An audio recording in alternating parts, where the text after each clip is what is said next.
मैं हजारों को कैसे रोक सकता हूँ। हमें बख्शवाएंगे मसऊद गाजी, नबी से मिलाएंगे मसऊद गाजी। कोई भी हमें रोक सकता नहीं है, कोई भी हमें रोक सकता नहीं है।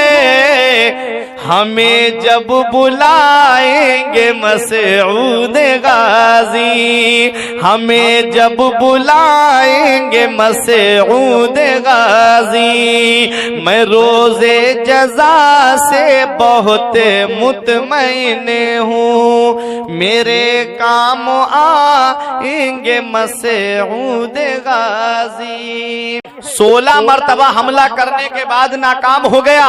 जब 70वीं मरतबा हमला किया तो सोमनाथ का किला फतह हो जाता है, और जब सदर दरवाजा खुलता है उस सोमनाथ किले के ऊपर सबसे पहले जिस शख्सियत ने झंडा गाड़ा था उसी शख्सियत को आज पूरी दुनिया सैयद सालार मसूद गाजी के नाम से जानती है। सगे भांजे हैं महमूद गजनबी के, सुल्तान सुबुक्तगीन के नवासे हैं और सदर मोहल्ला के बेटे हैं। आओ जरा देखो, हो सैयद सालार मसूद गाजी हैं। आप तारीख इस्लाम उठा करके देखो, कहाँ पैदा हुए हैं? अजमेर शरीफ में पैदा हुए हैं। और किस जगह पैदा हुए हैं? गरीब नवाज का जहां आस्ताना है। तो पता चला गरीब नवाज का जहां आस्ताना है, गरीब नवाज से पहले हजरत सैयद सालार मसूद गाजी हिंदुस्तान की सरजमीन पे पैदा हो चुके हैं। आपको मैं तारीख इस्लाम बताऊं, मर्तबे अपनी जगह है, शान अपनी जगह है, रुतबा अपनी जगह है। सैयद सालार मसूद गाजी को आज हम जानते नहीं है, ये कितनी बड़ी हस्ती के कुर्ब में हम रहते हैं। हुजूर सूफी नईम साहिब किबला तो रोजाना उस बारगाह से फैज हासिल करते हैं। गाजी पाक के आस्ताने के सामने इनका मकान है, काशाना गाजी है। आप देखो वहां बैठ करके रोजाना फैज हासिल करते हैं। बड़ी किस्मत वाले हैं, बड़े नसीबे वाले हैं। उस बारगाह में हाजिरी नसीब हो जाए तो यही अपने लिए बड़ी खुशकिस्मती की बात हम समझते हैं। उस बारगाह में बड़े बड़े औलियाए किराम हाजिरी देने आए हैं। वो मैं अभी आपको बताऊंगा, आप देखोगे तो आप कहोगे कि हाँ वाकई इतनी बड़ी शख्सियत के कुर्ब में हम रहते हैं। हजरात देखो सैयद सालार मसूद गाजी कौन है? 405 हिजरी में पैदा हुए हैं और गौसे आजम कब पैदा हुए हैं? 470 हिजरी में पैदा हुए हैं। अब देख लो आप, 470 में से 5 निकाल दो, 65 बचे। तो गौसे आजम से 65 साल पहले पैदा हुए हैं। और गरीब नवाज की तारीख पैदाइश 537 है। और देखो सैयद सालार मसूद गाजी की तारीख पैदाइश 405 है। गरीब नवाज से तकरीबन 132 साल पहले पैदा हुए हैं। कौन? सैयद सालार मसूद गाजी। गौसे आजम से 65 साल पहले पैदा हुए, गरीब नवाज से 132 साल पहले पैदा हुए। वो सैयद सालार मसूद गाजी है। गरीब नवाज के हिंदुस्तान में आने से 100 साल पहले इस हिंदुस्तान की सरजमीन पर इस्लाम का परचम मेरे गाजी दूल्हा ने लहरा दिया। आज भी हिंदुस्तान का जर्रा जर्रा पुकार पुकार के ये कहता है कि जमीने हिंद पर तेरा बड़ा एहसान है, जमीने हिंद पर तेरा बड़ा एहसान है गाजी। यहाँ के जर्रे जर्रे में तेरा फैजान है गाजी। हम जनाबे खिज्र को देखा है अक्सर तेरी गलियों में, न जाने किस बुलंदी पर तेरा दरबार है गाजी। और नमाजें हो, मसाजिद हो, अजाने हो, मदारिस हो, यहाँ जो कुछ भी है तेरा ही तो फैजान है। वाह वाह वाह, बहुत खूब, सुभान अल्लाह, जिंदाबाद जिंदाबाद, माशाअल्लाह। वो मेरे गाजी दूल्हा है। आओ जरा तारीख उठा करके देखो, आप जब 4 साल 4 महीना 10 दिन के होते हैं तब आपकी तालीम और तरबियत के लिए उस्ताद को मुकर्रर किया जाता है। और उस्ताद भी कौन थे? हजरत सैयद इब्राहिम 12 हजारी हैं। आप देखो उन्होंने 9 साल की उम्र में, जब आप 9 साल के हो गए तो तमाम उलूम ज़ाहिरी और बातनी से फारिग हो गए। और आपने तीर अंदाजी भी सीख ली, आपने घुड़सवारी भी सीख ली, और आप शहसवार थे। और ऐसे शहसवार थे कि घोड़ा कितनी भी रफ्तार पे भागता हो आप दौड़ के उसकी पीठ पे बैठ जाया करते थे। बचपन से जंगों में शिरकत की आपने। तारीख बताती है जब महमूद गजनबी से इजाजत लेकर के आपने कहा मामू मैं हिंद जाना चाहता हूँ, आप हिंदुस्तान आ रहे थे। मामू ने कहा बेटा यही किसी इलाके की रियासत में तुझे दे देता हूँ, तुम यहीं पर आराम से रहो। कहा नहीं मामू मुझे हिंद जाना है। आप हिंदुस्तान की सरजमीन पर आए और आप दिल्ली होते हुए, मेरठ होते हुए, कन्नौज होते हुए, बाराबंकी होते हुए, गढ़ी मानिकपुर के रास्ते होते हुए आप बहराइच की सरजमीन पे पहुंचे थे। कितनी हिजरी में? 423 हिजरी में आप बहराइच की सरजमीन पर पहुंचे थे। हजरात जरा सोचो तो सही, उम्र कितनी है? 18 साल का नौजवान है। आज हमारे यहाँ के 18 साल के नौजवानों को देखो, कोई गेम खेलता नजर आता है, कोई गाने सुनता नजर आता है, कोई फिल्में देखता नजर आता है, कोई इधर उधर बदनिगाही करता नजर आता है। 18 साल के हमारे यहाँ के जवानों को देखो, और एक वो 18 साल का नौजवान है जो हिंदुस्तान की सरजमीन पर इस्लाम का झंडा लहराने के लिए आया, जो हिंदुस्तान की सरजमीन पर तबलीग दीन के लिए आया। हमारे यहाँ के नौजवानों को सीखना चाहिए, मेरे गाजी दूल्हा की सीरत से पैगाम लेना चाहिए। मेरे गाजी दूल्हा की जिंदगी हमें क्या पैगाम देती है, मेरे गाजी दूल्हा की सीरत हमें क्या सबक देती है। वो मेरे गाजी दूल्हा बहराइच की सरजमीन पर आए और 424 हिजरी में आपने जामे शहादत नोश कर लिया है।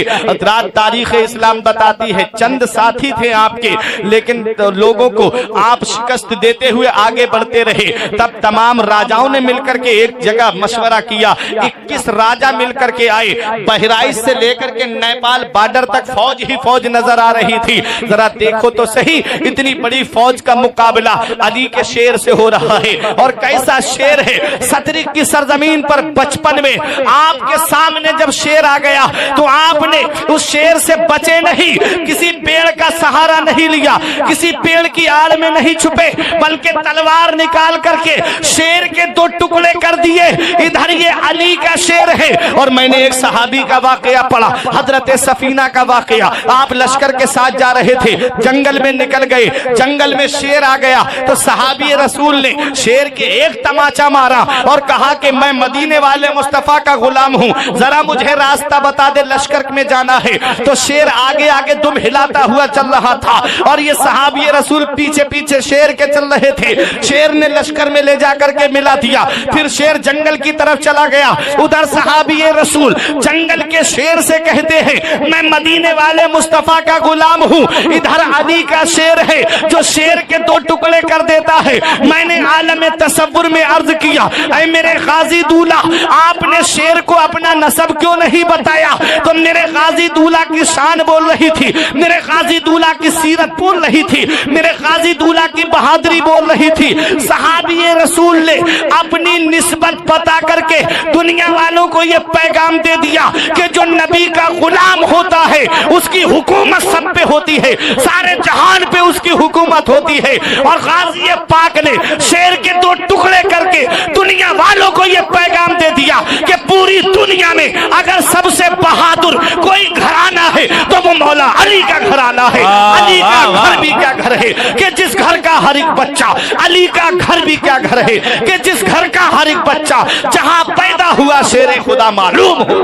नारे तकबीर, नारे रिसालत, फैजाने हुजूर गाजी, फैजाने हुजूर गाजी, नारे तकबीर, नारे रिसालत। सुभान अल्लाह। वो है सैयद सालार मसूद गाजी, सतरिक में शेर के 2 टुकड़े कर दे। बचपन में अली का शेर है बहराइच में खड़ा, 21 राजा और उनकी फौज अकेले शेर के मुकाबले। मैं मानता हूं शेर बहादुर है, लेकिन जब हजारों कुत्ते उसे घेर लें तो कब तक मुकाबला करें। हुजूर सैयद सालार मसूद गाजी को एक राजा ने एक टीले की आड़ लेकर के एक ऐसा तीर चलाया जो आपके गुलुए मुबारक पे लगा, हल्क पे लगा, खून का फव्वारा जारी हो गया, जख्मों से चूर चूर हो गए। मेरे गाजी घोड़े से नीचे तशरीफ ला रहे थे। मेरे गाजी का दीवाना, जिन्हें सिकंदर दीवाने कहा जाता है, हाथों पे ले लिया अपने और रोने लगे, आंख से आंसू निकले, गाजी के चेहरे पे गिरे। कुर्बान जाऊं सिकंदर दीवाने तुम्हारे उन आंसुओं के कि जिसको जगह मिली तो मेरे गाजी के रुखसार पे मिली। मेरे गाजी ने आंखें खोल के देखा, पूछा दीवाने क्यों रो रहे हो? कहा हुजूर आप यहाँ किसी की जमीन पे कब्जा करने नहीं आए थे, इस्लाम का पैगाम पहुंचाने आए थे, तबलीग दीन के लिए आए थे। हुजूर आप दुनिया से चले जाओगे तो इस्लाम का परचम कौन बुलंद करेगा? आप दुनिया से चले जाओगे तो इस्लाम का झंडा कौन लहराएगा?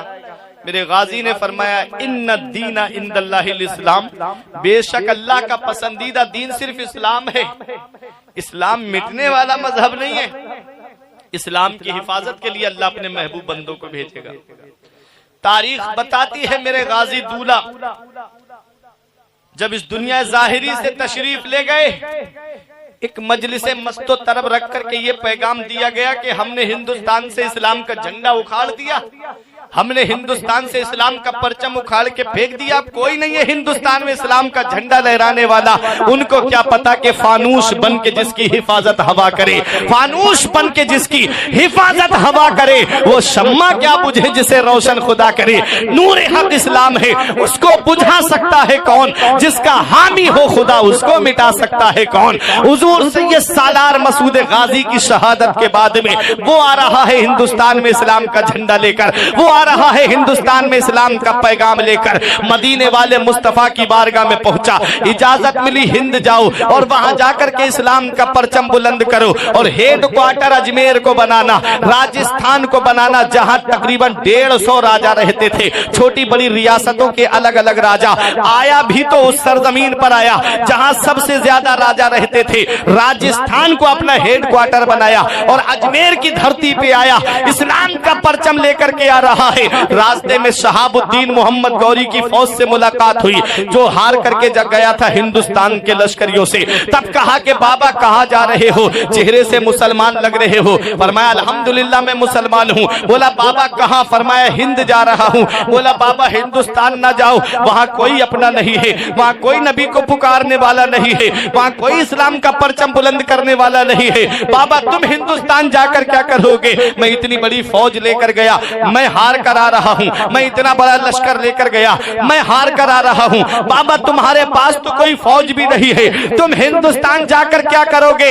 ऐ मेरे प्यारे मुसलमानों, ऐ बिंदकी की सरजमीन पर रहने वालों, सूफी साहिब किबला की मौजूदगी में एक जुमला दे रहा हूँ, दिल की तख्ती पे लिख लो। गरीब नवाज फरमाते हैं, ए बादशाह सुन ले, जब तू हिंदुस्तान गया था तो अपने लश्कर पे भरोसा करके गया था, जब तू हिंदुस्तान गया था तो अपनी फौज पे भरोसा करके गया था। मैं हिंदुस्तान जा रहा हूँ लश्कर पे भरोसा करके नहीं, मदीने के ताजदार पे भरोसा करके जा रहा हूँ, उम्मत के गमख्वार पे भरोसा करके जा रहा हूँ।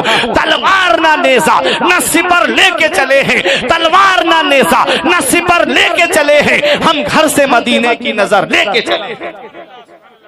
आए हिंदुस्तान की सरजमीन पर मेरे गरीब नवाज, और ऐसे आए। किसी ने कहा बाबा खाने को खाना नहीं, पीने को पानी नहीं, लड़ने को तलवार नहीं, चढ़ने को सवारी नहीं, कौन सी ताकत पे तुम्हें नाज है, कौन सी ताकत पे तुम्हें भरोसा है? तो शायर यूं जवाब देता है, न ताअत पर न तकवा पर न ज़ुहदो इत्तिका पर है, न ताअत पर न तकवा पर न ज़ुहदो इत्तिका पर है, हमारा नाज जो कुछ है मोहम्मद मुस्तफा पर है। और आए और आकर के ऐसा इस्लाम का परचम बुलंद किया गरीब नवाज ने हिंदुस्तान की सरजमीन पर कि हिंदुस्तान के कोने कोने में इस्लाम का झंडा लहरा दिया, हिंदुस्तान के कोने कोने में इस्लाम का परचम लहरा दिया। तब पता चला गरीब नवाज के हिंदुस्तान में आने से पहले 100 साल पहले इस हिंदुस्तान की सरजमीन पर मेरे गाजी दूल्हा ने इस्लाम का परचम बुलंद किया, मेरे गाजी दूल्हा ने इस्लाम का झंडा लहराया। और कौन मेरे गाजी दूल्हा है? आप सोचते हो शहादत के बाद में उनका काम खत्म हो गया? नहीं नहीं, बल्कि शहादत के बाद में और फैज आम हो गया। और ऐसा फैज आम हुआ है, तारीख बताती है जिन्होंने शहीद किया आज वहां आस्ताने पे जाकर के देखो, वो सबसे ज्यादा फैज हासिल कर रहे हैं, वो कौम ज्यादा फैज याफ्ता हो रही है। आप मैंने तारीख पढ़ी, उस दरबार में शिफा पाने वालों की कोड़ियों को वहां पर शिफा मिलती है, मादरजाद अंधों को वहां शिफा मिलती है, और वो लोग जो बांझ औरतें होती है उनको गाजी पाक के वसीले से परवरदिगार आलम साहिब औलाद बना देता है। आज भी वहां पर दरगाह में लिस्ट रखी हुई है, जिनकी आंखों की बीनाई वापस आई है, जो कोड़ी ठीक हुए हैं। मैंने उस लिस्ट को देखा, मैंने उसको पढ़ करके देखा तो मुसलमानों से ज्यादा गैर मुस्लिमों के उसमें नाम थे। मेरा गाजी किसी का चेहरा देख के नहीं देता है, मेरा गाजी लोगों के दिल देख करके देता है। जैसी मोहब्बत लेके लोग आते हैं वैसा वहां से फैज लेकर के जाते हैं। वो बहराइच की सरजमीन बड़ी तकद्दुस वाली सरजमीन है, बड़ी अजमतों वाली सरजमीन है, बड़ी इज्जत वाली सरजमीन है। वहां पर आज ट्रक भी चल रहा है, वहां आज बस भी चल रही है, वहां आज घोड़े तांगे भी चल रहे हैं, वहां पर आज लोग अपनी गाड़ियां भी दौड़ा रहे हैं। इनको कुछ नजर नहीं आता, जिनको नजर आया है वो घुटनों के बल चलते नजर आते हैं, वो पंजों के बल चलते हुए नजर आते हैं। हाँ हाँ, वो बहराइच की सरजमीन है। आप देखो हजरत मखदूम अशरफ जहांगीर सिमनानी की छोचा शरीफ का नाम आपने सुना होगा। मखदूम अशरफ जहांगीर सिमनानी वो अल्लाह के वली हैं। आप देखो तारीख में दो बादशाह ऐसे मिलते हैं जिन्होंने बादशाहत को छोड़ करके फकीराना लिबास पहन लिया और अपने आप को अल्लाह अल्लाह में लगा दिया। एक हजरत इब्राहिम बिन अदहम है जिन्होंने बादशाहत को छोड़ा और अल्लाह अल्लाह में लग गए। और जब आप अल्लाह अल्लाह में लग गए तो दरिया के समंदर के किनारे बैठे हुए कपड़े को सीर रहे थे तो किसी वजीर ने आके कहा हुजूर मुझे पहचाना? कहा नहीं, बता क्या काम है? बोला मैं आपका वजीर हूँ जो आपकी दाहिनी तरफ बैठता था। बोले क्या काम है? कहा हुजूर क्या मिला बादशाह छोड़ के, क्या हासिल कर लिया आपने हुकूमत को छोड़ करके? ये फकीराना लिबास पहन के, ये गुदड़ी पहन के समंदर के किनारे भूखे प्यासे बैठे हो, क्या मिला आपको बादशाह छोड़ के? फरमाया देखना चाहता है क्या मिला मुझे बादशाह छोड़ के? बोला हाँ हुजूर दिखाइए। आपने अपनी सुई समंदर के अंदर फेंक दी और आवाज लगाई मेरी सुई वापस कर दी जाए। समंदर की मछलियां बाहर निकल के आ गई और हर मछली के मुंह में एक एक सोने की सुई थी। वो हैरत में पड़ गया, कौन सी फैक्ट्री लगी है समंदर के नीचे जो मछलियां सोने की सुई लेकर के निकल रही हैं? आपने फरमाया मेरी वाली सुई वापस की जाए। मछलियां अंदर गई और एक एक चांदी की सुई लेकर के आ गई। वजीर देख रहा है हैरत से, अब चांदी की सुई, ऐसी कौन सी फैक्ट्री है कि सोना चांदी नीचे है और कोई कभी सोने की सुई आती है कभी चांदी की सुई आती है। जलाल में फरमाया मेरी सुई वापस की जाए। तो एक मछली आपकी सुई लेकर के आई और आपको वापस कर दी। उसके बाद आपने फरमाया हजरत इब्राहिम बिन अदहम फरमाते हैं ए वजीर सुन ले, जब मैं बादशाहत की कुर्सी पे बैठा था तो तेरे जैसा वजीर मेरा कहना नहीं मानता था। जब से मैंने बादशाहत को छोड़ा है, अपने रब को राजी किया है, अपने आप को अल्लाह अल्लाह में लगाया है, तो वजीर तू तो क्या समंदर की मछलियां मेरा कहना मानती है, जंगल के जानवर मेरा कहना मानते हैं। मन काना लिल्लाही कान अल्लाहु लहू, जो अल्लाह का हो जाता है फिर सारी खुदाई उसकी हो जाती है। जो अल्लाह का हो जाता है फिर सारी खुदाई उसकी हो जाती है। तो एक बादशाह हजरत इब्राहिम बिन अदहम थे जिन्होंने बादशाहत को लात मार दी, फकीराना लिबास पहन के अल्लाह अल्लाह में लग गए। और एक है सैयद सालार मसूद गाजी के दरबार में हाजिरी देने वाले मखदूम अशरफ जहांगीर सिमनानी, मजार की छौछा की सरजमीन पर। और इतने पाए के बुजुर्ग हैं। आपने जवानी के आलम में, आज हमारे यहाँ कोई प्रधान बन जाए ना तो सोचता है अगली साल भी मैं ही बनूं, अगली बार भी। होता है नहीं होता है कि कुर्सी जाए नहीं मेरे पास से। और ये थे हुकूमत के मालिक, पूरे पूरे इलाके के बादशाह, सब छोड़ दिया और छोड़ करके फकीराना लिबास पहन के अल्लाह अल्लाह में लग गए। मखदूम अशरफ जहांगीर सिमनानी जब बादशाह छोड़ के आ रहे थे तो बिहार की सरजमीन पे कुतुबे बिहार हैं हुजूर सैयद शरफुद्दीन यहिया मुनीरी, कुतुबे बिहार। इनसे इनके मुरीद ने पूछा हुजूर क्या वजह है कि लोग जगह जगह गाजी पाक को याद करते हैं, जगह जगह लोग उनकी यादगार बनाए हुए हैं, जिसे देखो वो खिंचा चला जा रहा है उनकी बारगाह की तरफ, ऐसा क्या है? तो कहा कि इंसान सबसे ज्यादा मोहब्बत किससे करता है? कहा आप बताएं। फरमाया अपनी जान से सबसे ज्यादा मोहब्बत करता है। और गाजी पाक वो हस्ती हैं, मेरे गाजी दूल्हा ने अपनी अजीज चीज यानी जान को अल्लाह की राह में कुर्बान करवा दिया। उन्होंने अपनी अजीज चीज को रब के नाम पे कुर्बान करवा दिया। परवरदिगार ने उनकी मोहब्बत तमाम लोगों के दिलों में डाल दी। आज लोग उनकी मोहब्बत में बहराइच खिंचे चले आते हैं।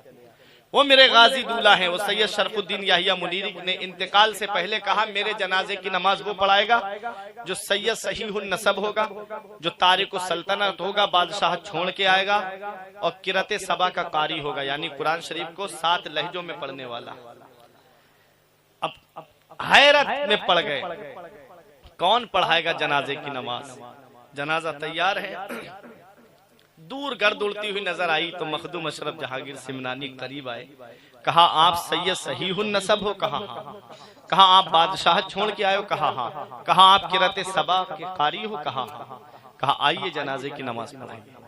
पीर मुर्शिद का हुक्म था आपके लिए। आपने जनाजे की नमाज पढ़ाई, कब्र मुबारक में उतारा गया तो आपका हाथ बाहर आ गया निकल के। सैयद शरफुद्दीन याहिया मुनीरी का हाथ बाहर निकल के आ गया। अब मुरीद हैरत में पड़ गए, हाथ क्यों बाहर आ गया? हाथ बाहर आने का मतलब क्या है? तो मखदूम अशरफ जहांगीर सिमनानी ने फरमाया इनको रिजालुल गैब से एक ताज मिला था और वो ये वसीयत करके गए थे कि वो ताज मेरे साथ कफन में रख देना, तुमने रखा नहीं। तो एक मुरीद चुपके से उठा, बोला वो मेरे पास है। घर गया, ताज लेकर आया, हाथ पे रखा, हाथ कब्र के अंदर चला गया। वो है मखदूम अशरफ जहांगीर सिमनानी। वहां से बिहार से होते हुए बंगाल पहुंचे और शेख अलाउल हक पंडवी जो इनके पीर और मुर्शिद हैं मखदूम अशरफ जहांगीर सिमनानी के, बंगाल मालदा टाउन की तरफ, मालदा एक जगह पड़ती है, मालदा टाउन, उसमें एक जगह है पंडवा शरीफ, वहां उनका मजार है। आप ये तो देखो बहराइच की सरजमीन कैसी अजमत वाली सरजमीन है। मखदूम अशरफ जहांगीर सिमनानी इतनी बड़ी शख्सियत के मालिक के उनके लिए सैयद शरफुद्दीन याहिया मुनीरी कहें कि मेरे जनाजे की नमाज वो पढ़ाएं। वो अपने पीर के पास गए तो पीर कितने मर्तबे वाले होंगे। और पीरो मुर्शिद की ये शान है कि आपने 3 महीना पैदल सफर किया, पैरों में चप्पल भी नहीं पहनी और 3 महीना बंगाल पंडवा शरीफ से पैदल चल करके बहराइच आए।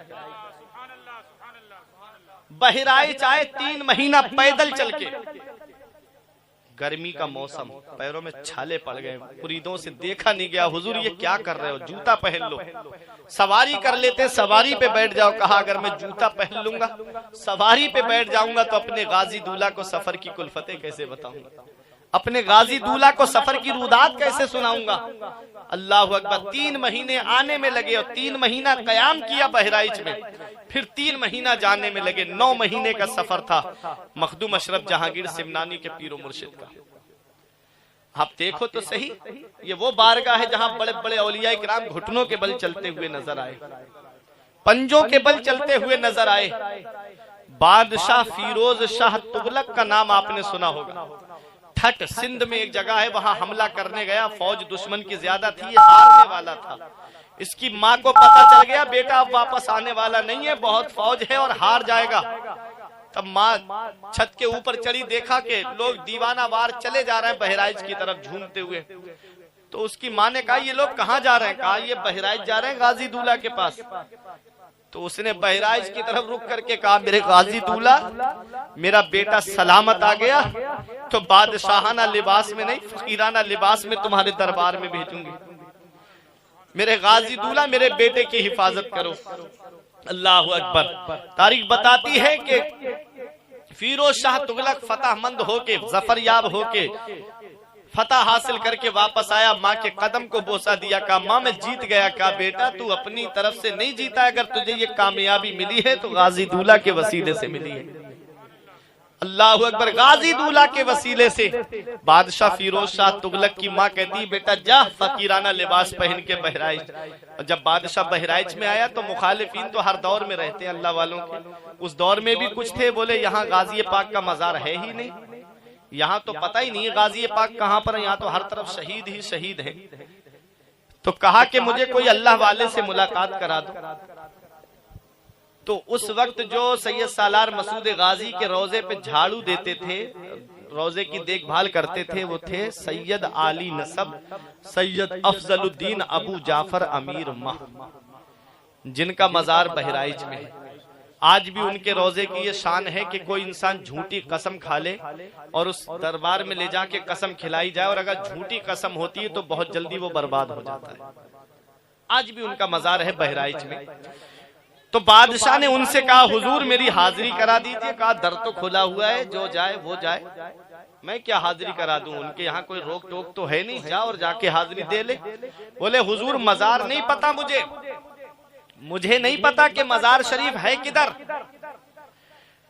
तो आपने फरमाया ये जो महुए का दरख्त देख रहा है ना, ये वो दरख्त है महुए का कि जब आप हिंदुस्तान आए तो इसके नीचे लेटते थे तो फरमाते थे हिंदुस्तान में मुझे इस पेड़ के नीचे बहुत आराम मिलता है, इस पेड़ के नीचे मुझे बहुत आराम मिलता है।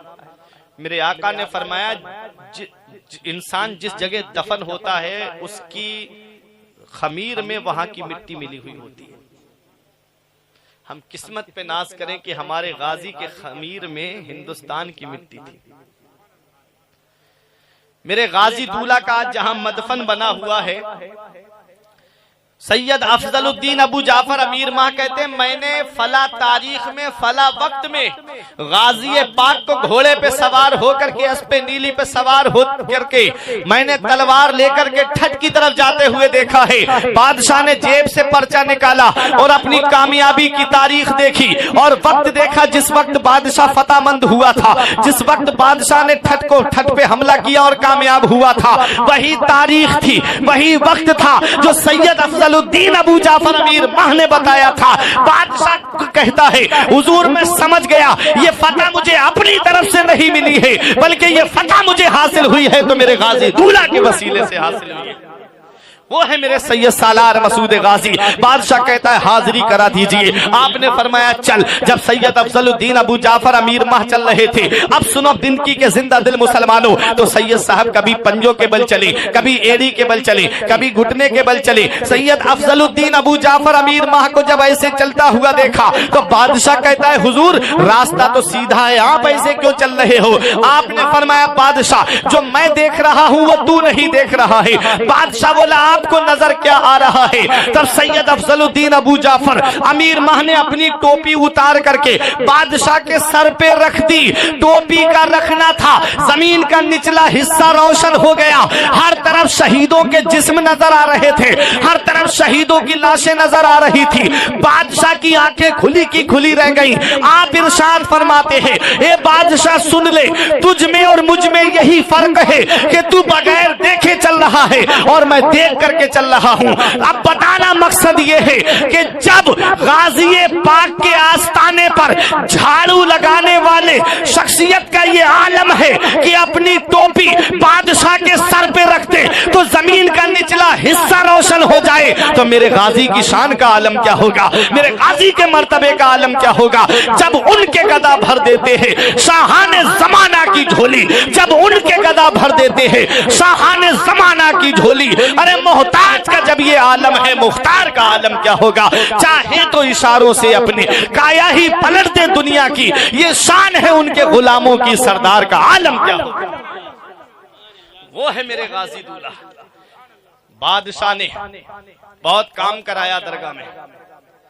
वो है सैयद सालार मसूद गाजी की बारगाह, जहां बड़े बड़े औलिया इकराम आए तो घुटनों के बल चलते नजर आए। बादशाह औरंगजेब आलमगीर के साथ में शेख सरमद आए, हाथी पे बैठे हुए थे। जैसे ही बहराइच की हद में दाखिल हुए फौरन नीचे उतरे और कभी घुटनों के बल चले, कभी पंजों के बल चले। अल्लाह अकबर। जिनको नजर आया वो घुटनों के बल और पंजों के बल उस बारगाह में चलते हुए नजर आते हैं। मखदूम अशरफ जहांगीर सिमनानी ने उस दयार में हाजिरी दी। कहते हैं एक बार मैं था, सैयद अफजलुद्दीन अबू जाफर अमीर माह थे और तीसरे खिज़र अलैहिस्सलाम थे। वह रिवायतें मुख्तलिफ, किसी में 30 मिनट आया, किसी में 40 मिनट आया, किसी में 50 मिनट आया। बताते हैं हमारे बुजुर्ग सैयद मखदूम अशरफ जहांगीर सिमनानी कहते हैं कि जो उस दयार में हाजिरी देने जाए वो कम से कम आधा घंटा जरूर ठहरे। क्यों? क्योंकि हर आधे घंटे के बाद उस दरबार में खिज़र अलैहिस्सलाम की हाजिरी होती है। देखोगे नहीं, पहचानोगे नहीं तो क्या हुआ, उनके दामन की हवा तो लग जाएगी। अरे हम नहीं देख पाएंगे, उनकी तो नजर हम पे पड़ जाएगी। यही हमारे लिए कयामत में बख्शिश का जरिया। जमीन हिंद पर तेरा बड़ा एहसान है गाजी, यहाँ के जर्रे जर्रे में तेरा फैजान है गाजी। मसाजिद हो, मदारिस हो, नमाजें हो, अजाने हो, यहाँ जो कुछ भी है तेरा ही तो फैजान है गाजी। जनाबे खिज़र को देखा है अक्सर तेरी गलियों में, न जाने किस बुलंदी पर तेरा दरबार है गाजी। मखदूम अशरफ जहांगीर सिमनानी फरमाते हैं कि मैंने खिज़र अलैहिस्सलाम को कसरत के साथ उस दरबार में हाजिरी देते हुए देखा। एक दिन में 70 मरतबा मैंने उस दरबार में हाजिरी देते हुए देखा। सुभान अल्लाह, 70 मरतबा। पूछा खिज़्र अलैहिस्सलाम से आपकी शान क्या है, तो खिज़्र अलैहिस्सलाम ने कहा कि आपके जैसे गौसुल आलम 70 गौसुल आलम इस दरबार में आकर के हाजिरी देते हैं। इतना बड़ा मकाम है सैयद सालार मसूद गाजी का। वो है सैयद सालार मसूद गाजी। बहराइच के कुर्ब में हम रहते हैं, अपनी किस्मत पे नाज करें। जैसे आज हम बगदाद जाने के लिए तरसते हैं, अजमेर जाने के लिए तरसते हैं, ऐसे ही बगदाद वाले, अजमेर वाले बहराइच आने के लिए तरसते हैं।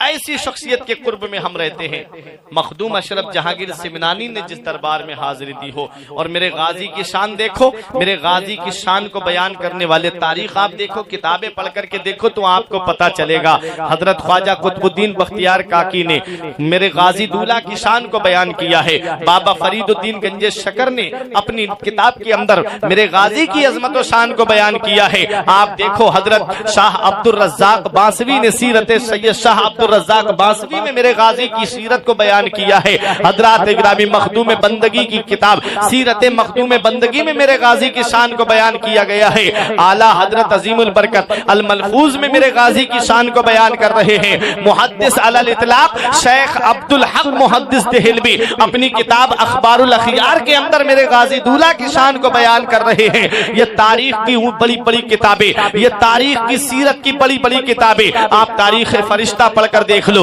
तारीख महमूदी पढ़कर देख लो, तारीख गजनवी पढ़कर देख लो, तारीख हिंद पढ़ करके देख लो, सीरत सैयद सालार मसूद गाजी पढ़ करके देख लो, अजमत सैयद सालार मसूद गाजी पढ़ करके देख लो, सीरत गाजी पढ़ करके देख लो, और तारीख फरिश्ता पढ़ करके देख लो, और मिरात मसूदी पढ़ करके देख लो, अनवार मसूदी पढ़ करके देख लो।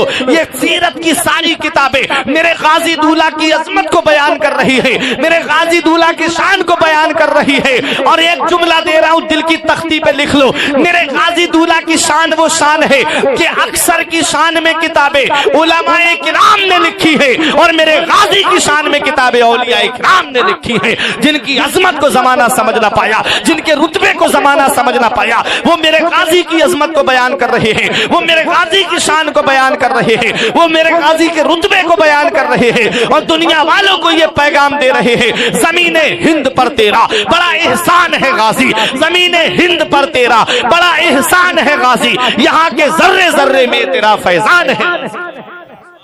जनाबे खिज़्र को देखा है अक्सर तेरी गलियों में, न जाने किस बुलंदी पर तेरा दरबार है गाजी। वो है सैयद सालार मसूद गाजी की बारगाह, जहां बड़े बड़े औलियाए किराम हाजिरी देने के लिए आए। बड़े बड़े औलियाए किराम ने आकर के उस दरबार में हाजिरी दी है। और सबसे पहली करामत जो मेरे गाजी दूल्हा की जाहिर हुई है, वो किसी मुसलमान की मुराद आपने पूरी नहीं की है। सबसे पहली जो मुराद आपने पूरी की है वो किसी मुसलमान की नहीं, बल्कि आप बहराइच से जब जाएंगे तो एक जगह पड़ती नगरौर, वहां का एक जासू नाम का आहिर था। वो उस तारीख बताती है कि उसकी शादी हुई लेकिन कोई औलाद नहीं हुई, कोई बच्चा नहीं हुआ।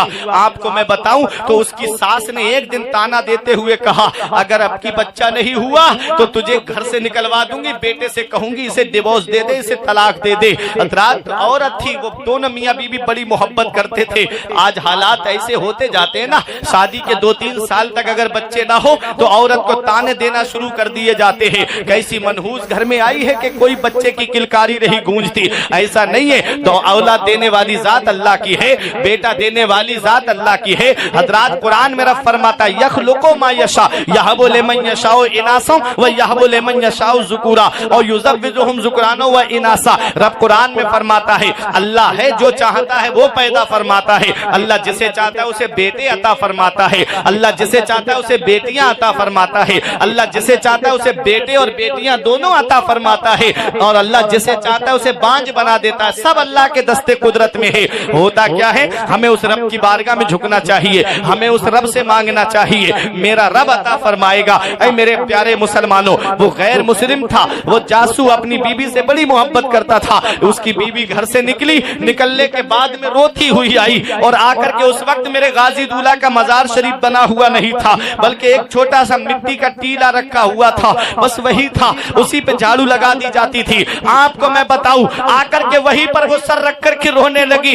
आपने जब उस दरबार में जो झाड़ू लगाने वाली शख्सियत थे, उन्होंने पूछा कि तुम रोती क्यों हो, क्या बात है? कहा कि आज मेरी सास ने मुझे ताना दिया है कि अगर घर में बच्चा पैदा नहीं हुआ तो तुझे घर से निकलवा दूंगी, अगर बच्चे की किलकारी नहीं गूंजी तो तुझे घर से निकलवा दिया जाएगा, तुझे डिवोर्स दिलवा दूंगी अपने बेटे से। बताओ मैं इसमें क्या कर सकती हूँ? हजरात उस सैयद साहब जो झाड़ू लगाते थे उस दरबार में, उन्होंने कहा परेशान क्यों होती है बीबी, तू उस मकबूल बंदे की वापस बारगाह में है, जरा इनके वसीले से दुआ तो कर, अल्लाह तेरी मुराद को पूरा फरमा देगा, अल्लाह तेरी मुराद को गौहरे मुराद से पुर फरमा देगा। हजरात उसने गाजी दूल्हा के रोजे की तरफ रुक करके कहा, ए मेरे गाजी दूल्हा, क्या आप चेहरा देख करके देते हो? ए मेरे गाजी दूल्हा, क्या आपके यहाँ पर भी चेहरा देख करके दिया जाता है? क्या आप सिर्फ मुसलमानों की मुरादें पूरी करते हो? मैं तो आपके मजहब की नहीं, क्या मेरी मुराद पूरी नहीं हो सकती? क्या मेरी ख्वाहिश पूरी नहीं हो सकती?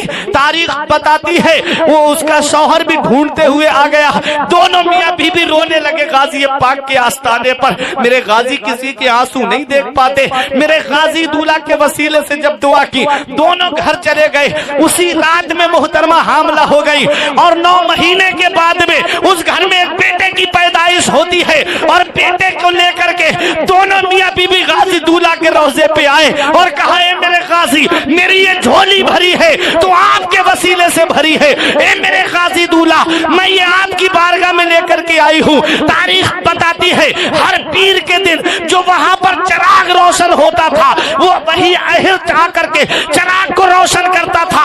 आज भी नगरौर के अंदर उस जासू की औलाद पाई जाती है, जाकर के देख लो।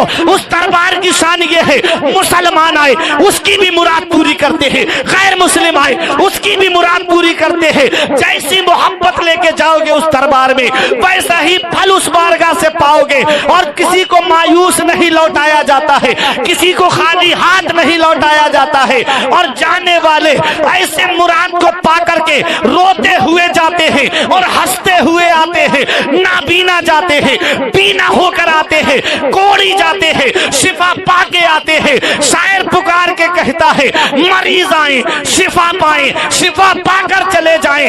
मरीजों के लिए गाजी खुला दरबार रखते हैं, जो मेरे गाजी मियां से बड़ा ही प्यार रखते हैं, यकीनन लाज उनकी सैयदे सालार रखते हैं।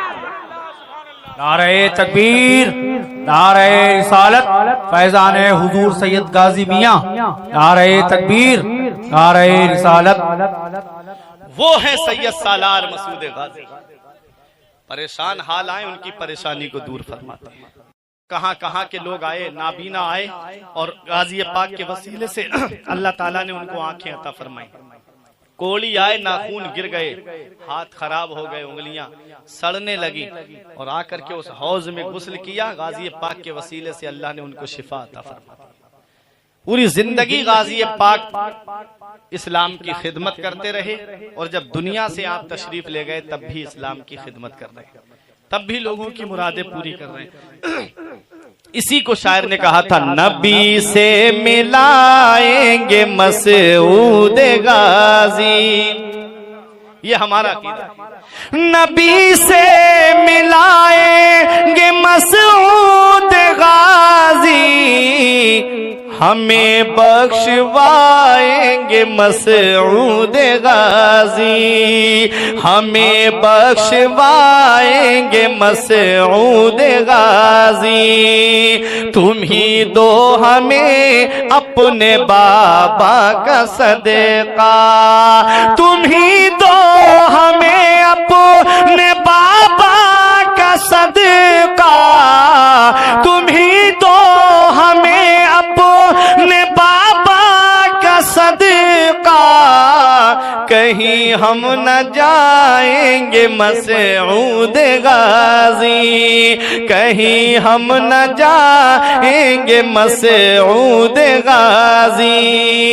और ये मैं नहीं, सूफी साहब किबला की भी ख्वाहिश और हमारे सूफी नईम साहब जो तमाम लोग जहां जितने बैठे हैं सबकी ख्वाहिश मैं शेर में पेश कर रहा हूं। मैं रोजे जज़ा से बहुत मुतमईन हूँ, कयामत के दिन से मैं रोजे जज़ा से बहुत मुतमईन हूँ। मैं रोजे जज़ा से बहुत मुतमईन हूँ। मैं रोजे जज़ा से बहुत मुतमईन हूँ। मेरे काम आएंगे मसऊद गाजी, मेरे काम आएंगे मसऊद गाजी। नबी से मिलाएंगे मसऊद गाजी। और सैयद शाह अब्दुल रज़्ज़ाक बांसवी का एक हज्जाम था जो आपके नाखून तराशता था, खत बनाता था। आप उर्स में जाने वाला था, रोक लिया। उसके बाद वो रोने लगा, हुजूर मुझे जाना है, हर साल जाता हूँ उर्स में। तो आपने फरमाया अच्छा ठीक है, आप जाना चाहते हो तो चले जाओ। बोला हुजूर काफिला चला गया, मैं जाऊं किसके साथ, कुल शरीफ का वक्त करीब है, अब कैसे पहुंचूं। तो आपने एक पर्चा दिया और कहा कि ऐसा करो, फला जगह खड़े हो जाना, वहां एक घुड़सवार आएगा, ये पर्चा दे देना, उनसे मेरा सलाम कह देना और वो जो कहें वो मुझे बता देना। कहा हुजूर जाऊं कैसे, कहा आंखें बंद कर। आंखें बंद की, कहा खोल। जब आंखें खोली तो फिर वो बांसा शरीफ में नहीं था बल्कि बहराइच की गलियों में था। उस जगह पहुंचा, वहां एक घुड़सवार आया, दुआ सलाम हुआ, पर्चा दिया, उन्होंने भी एक पर्चा दिया, वापस कहा अब मैं जाऊं कैसे, कहा आया कैसे था, कहा आंखें बंद कराई थी, कहा आंखें बंद कर। जब आंखें बंद की, कहा खोल। जब खोली तो वो बहराइच में नहीं बल्कि बांसा शरीफ में सैयद शाह अब्दुल रज़्ज़ाक बांसवी के सामने। ये अल्लाह वाले हैं, पल भर में कहां से कहां पहुंचा देते हैं, अल्लाह वाले हैं। अब आया तो कहा पर्चा दिखाओ। जब पर्चा देखा तो मुस्कुराने लगे। कहा हुजूर क्या लिखा है और आपने क्या लिखा। कहा क्या गाजी पाक से मुलाकात हुई, बहराइच गए। तो वो रोने लगा, हुजूर मेरी ऐसी किस्मत कहाँ कि मैं गाजी दूल्हा से मुलाकात कर लूं। तो कहा अरे नादान, तुझे पता नहीं जिस शख्सियत को तूने सलाम किया था और जिनको तूने पर्चा दिया था वही तो सैयद सालार मसूद गाजी थे। सर पकड़ के बैठ गया। पहले पता होता तो कदम चूम लेता, पहले पता होता तो दामन को पकड़ लेता। कहा हुजूर आपने लिखा क्या था। कहा मैंने ये लिखा था, क्यों हर साल हजारों लोगों को परेशान करते हो, जिसे देखो बहराइच खींचा चला आ रहा है, जिसे देखो बहराइच खींचा चला आ रहा है। तो कहा हुजूर उन्होंने क्या लिखा। तो कहा उन्होंने ये लिखा कि तुम अपने मोहल्ले के एक हज्जाम को नहीं रोक पाए, मैं हजारों लोगों को कैसे रोक सकता हूँ। तुम अपने मोहल्ले के एक हज्जाम को नहीं रोक पाए, मैं हजारों को कैसे रोक सकता हूँ। जमीने हिंद पर तेरा बड़ा एहसान है गाजी, यहाँ के जर्रे जर्रे में तेरा फैजान है गाजी। जनाबे खिज्र को देखा है अक्सर तेरी गलियों में, न जाने किस बुलंदी पर तेरा दरबार है गाजी। इन्न दीन इंदल्लाहिल इस्लाम, बेशक अल्लाह का पसंदीदा दीन सिर्फ इस्लाम है। परवरदिगार आलम की बारगाह